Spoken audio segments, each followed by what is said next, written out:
ভারতে বসে উস্কানিমূলক বক্তব্য দিয়ে শেখ হাসিনা বাংলাদেশে অস্থিতিশীল পরিস্থিতি সৃষ্টি করেছেন জানিয়ে এর কড়া সমালোচনা করে ভারতীয় হাই কমিশনারকে একটি প্রতিবাদ লিপি দিয়েছে পররাষ্ট্র মন্ত্রণালয়।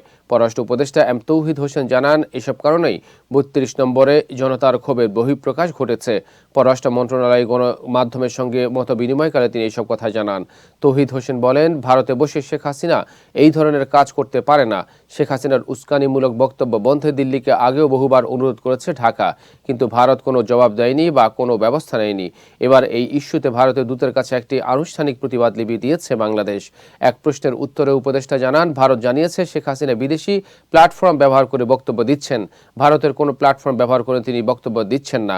পররাষ্ট্র মন্ত্রণালয় জানিয়েছে, ঢাকায় ভারতের ভারপ্রাপ্ত হাই কমিশনারের কাছে হস্তান্তর করা প্রতিবাদ নোটের মাধ্যমে মন্ত্রণালয় বাংলাদেশের সরকারের গভীর উদ্বেগ, হতাশা এবং গুরুতর আপত্তির কথা তুলে ধরেছে।